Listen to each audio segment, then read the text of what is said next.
Welcome to Proof Live, where booze brands in the right hands.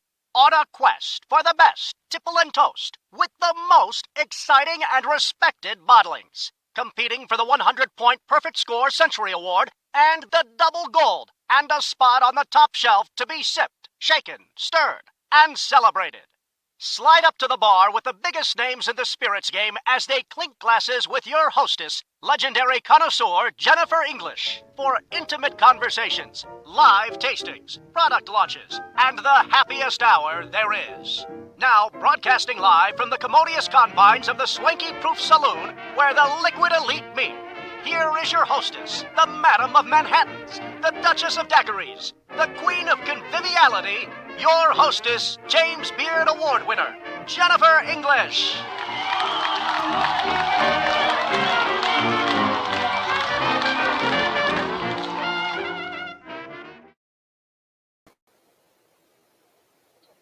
Hello, everybody. Welcome. Happy Valentine's Day. I have something so exciting. No, it's not chocolates. No, it's not flowers, although my secret admirer sent those to me, and I'm grateful. I'm going to introduce you to some delicious wine from one of the most ancient traditional wine-producing regions of the world. And I can almost guarantee that you've never had a sip of it. Why? Because we are just discovering that great wine does come, in fact, from all over the world. And through all of the magic that the industry is bringing together at this moment, we're finding things that deserve our special attention. The wines from Croatia are a category that for literally centuries has been prized. Today, they're being collected rather vigorously and passionately by connoisseurs all over the world. A brand ambassador from the world of Croatian wines is here today to join with us, and I am really pleased to welcome her to our show. Lucija Lvancic, welcome. It's a pleasure to be with you. I hope I haven't butchered your last name too badly. It's Lvancic? Yes, perfectly. You just said it perfectly. It's fine.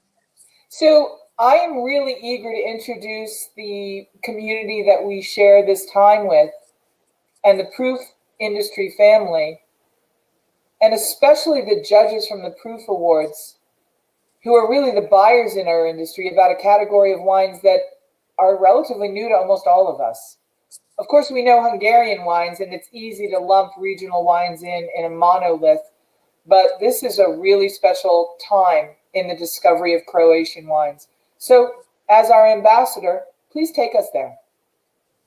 So, first of all, I mean, just to touch on what you've just said about Hungarian wine, right? We're all familiar with the famous Tokaj, and it's a fragrant wine, and that's really what I would like to expand on now further is when we talk about regional wine, and when we look at certain countries and regions that are left unexplored, I mean, it really blows your mind. It takes your breath away. When we think there are certain reports that suggest that the market's saturated and there's so much wine there as it is, and the French wine and the Italian wine are so famous, and the Spanish wine is so famous, and so on. But when we talk about other, and it's just maybe, and of course the Napa Valley wine is so famous, but when we talk about the rest of the world, there is so much left unexplored.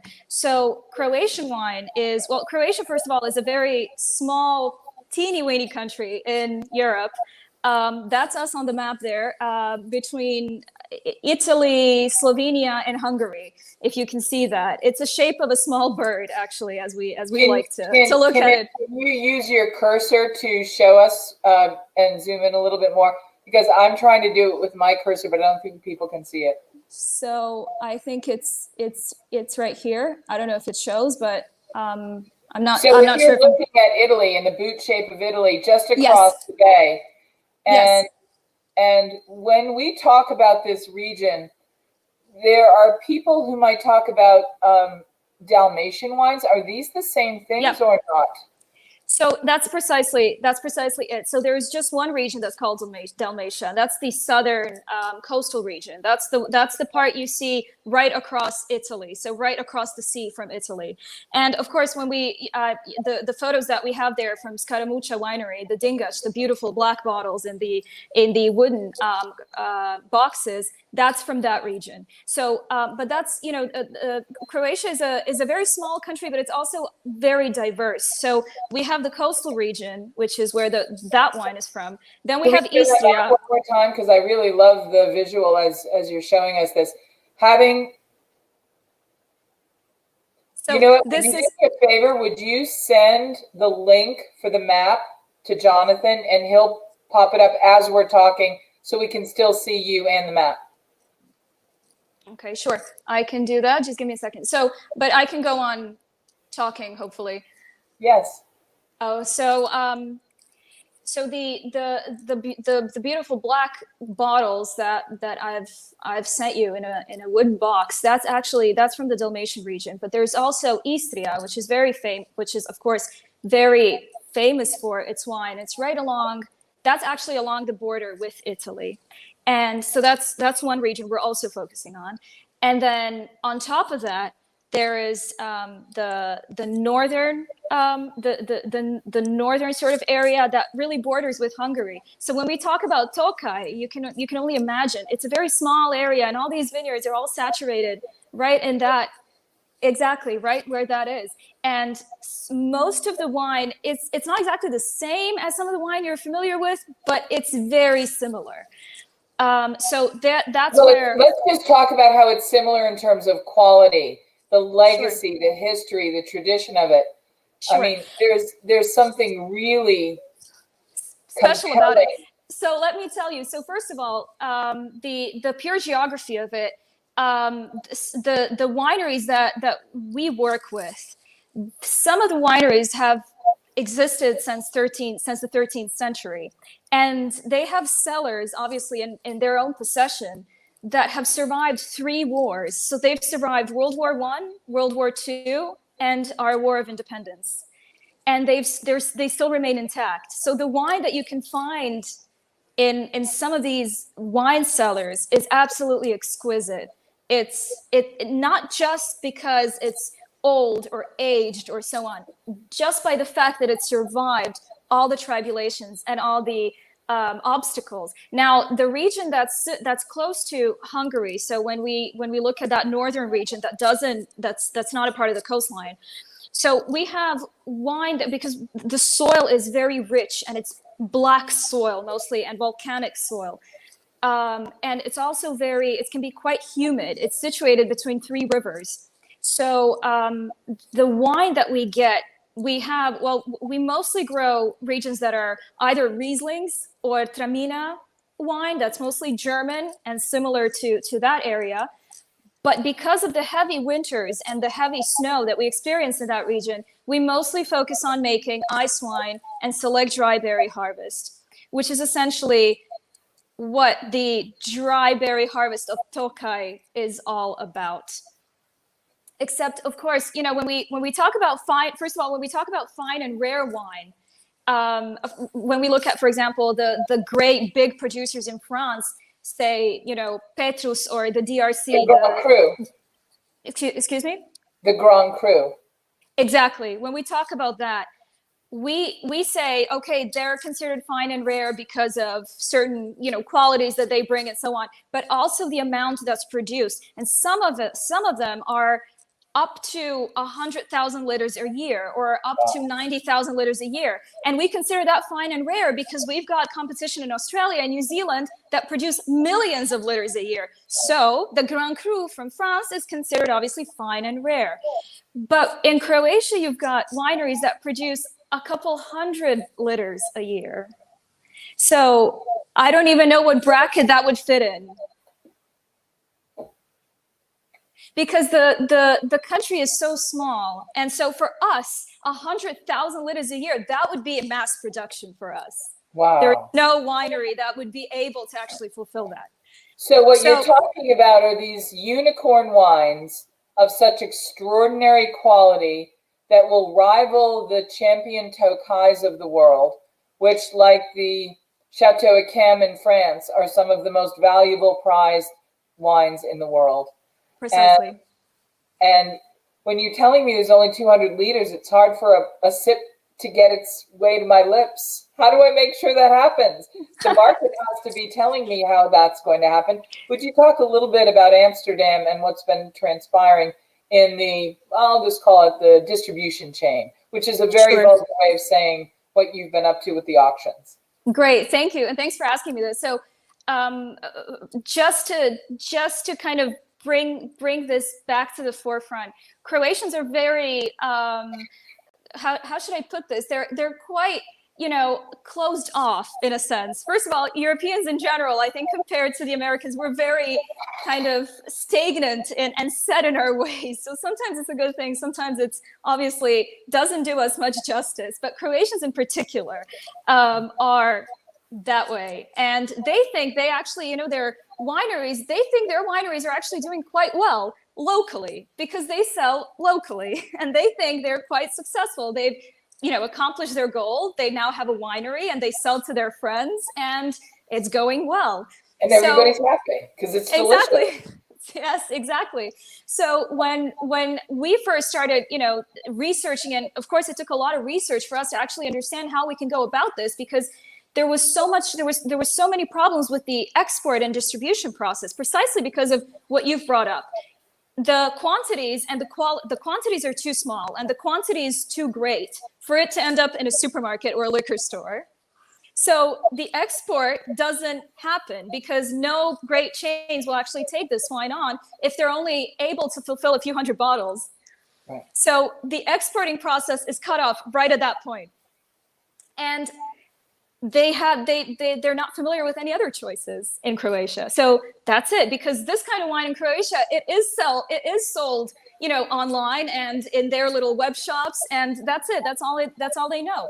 So when we actually started our company that exports Croatian delicacies such as truffles and olive oil and Croatian prosciutto and ham and so on, we also looked at wine, and of course that was a big factor that we wanted to include into our business.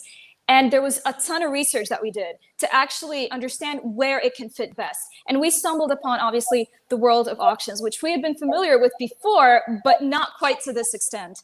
So, of course, we're familiar with all the giants in the States, such as Acker and Zacky's and Sotheby Wine and so on. But also, of course, there are such auction houses that are situated in Europe. So we stumbled upon Winefields Auctioneers, a great auction house in Europe. And what's that called again? Winefields Auctioneers. Winefields. Can I ask you a favor? Should I send you the link? Yeah, will you send us their link, and then will you send us your website so that people can, their mouths are now watering at the thought of the Croatian. We don't have a website, Jennifer, and I'll tell you why. Because we are still, this is a concept that's crazy. I understand it's a crazy concept, but we're still running this on a contact to contact basis because we don't want it to blow up. Okay. So we're still, I'm very active on LinkedIn and with certain contacts. For example, in London, we're in touch with a great wine consulting company that's also helping us. It's also interested in some of the sales that we may actually initiate. But we're careful for it not to blow up. So well, how that's our reason. How would you feel about having a pop-up experience in the United States in partnership with Food and Beverage Magazine and the Proof Awards, where people could come and experience your product? That would be awesome. In fact, that would be exactly something we were brainstorming. I mean, the kind of event that we would be brainstorming about, and actually would be thrilled to join. So is that a serious offer from your side? Yeah, I've been doing my research too, and I've been talking to people who have traveled to and have family roots in the region. And it's almost as if they don't want us to all discover it because it's so prized and the quality is so high that they don't want to have it go away. They like being able to do and get what they've been able to get. But of course, COVID changed everything.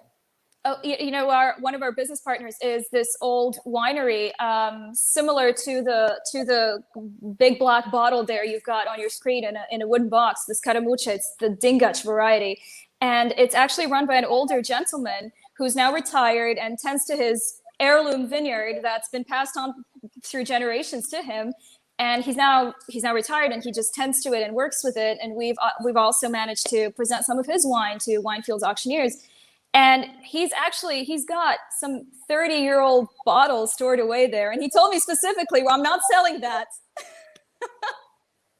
And I said, you can't make any more. Talk a little bit about the legacy and tradition of the region. We've mentioned that it's dating back in some instances to the 14th century, but what does that actually mean? Well, depends on if we talk about modern history or if we talk about ancient history. We've got places along the coast that still tend to their vineyards the same way the ancient Romans had done, because that's the legacy they have. So, or in Istria, for example, you have, we work with a vineyard that still matures its grapes in amphora, which are these great Roman clay pots that are buried underground, and it's matured there, and it's insane to me. That when I saw it, I was just, it was crazy. Or for example, the Pošip, which is from one island along the Croatian coast. Its ancient name, its Latin name is Korcula. Now it's called Korcula, and that variety only grows on that one island, so nowhere else. It's just on that one island.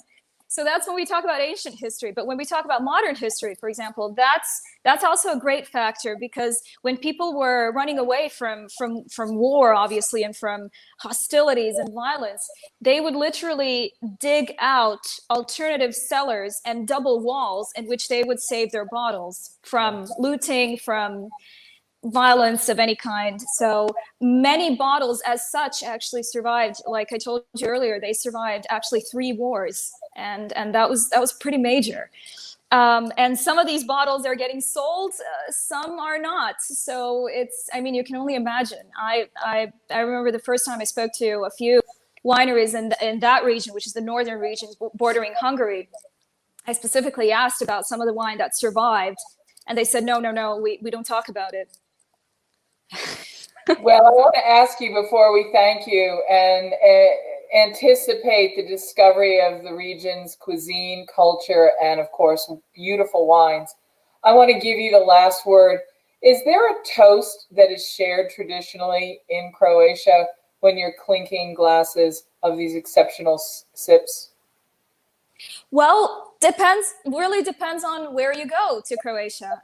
So we say cin cin, which is usually acceptable everywhere. So I think that would be a universal one. You can actually say that and be confident that it would pass wherever you are in Croatia. And how do I say thank you in Croatian? Hvala. So it's again? hvala. Hvala. Hvala. Thank you so much. Lucija, thank you so very much. Thank you, Jennifer. Coming. Lucky us. Don't you love this industry? We get to discover new things together. And just when you think you've tasted everything and gone everywhere and tried everything, there's more to discover. It will never end. And remember, if you're not discovering, you're not growing. So happy Valentine's Day. Thank you. Need a push getting your spirits, wine, or beverage brand into the hands of consumers? Interested in winning medals like a double gold award? Proof Awards 2020, the ultimate beverage competition, can help jumpstart your brand into the hands of beverage buyers. Enter the Proof Awards. Be a part of the Proof Awards marketing campaign with our partner, Food and Beverage Magazine. All of our judges are buyers, and that's what sets our awards program apart from the others. Our judges head the beverage programs for restaurants, bars, nightclubs, casinos, liquor stores, big box retail, and national wine and spirits distributors. Your brand will be tasted by buyers from more than 15 states across the U.S. We have hundreds of categories to choose from at www.proofawards.com. Be seen by 12 million readers with our partner, Food and Beverage Magazine. Get tasted and rated by buyers. The 2020 Proof Awards competition is open for spirits, wine, and beverage brands today. Proof Awards 2020, moving brands into the marketplace. www.proofawards.com. Whether you are thinking about becoming a restaurateur or you are already in the business, Michael Politz has written a must-read, The Food and Beverage Magazine's Guide to Restaurant Success. Pick up your copy today at Barnes & Noble, Amazon, Books A Million, or wherever fine books are sold.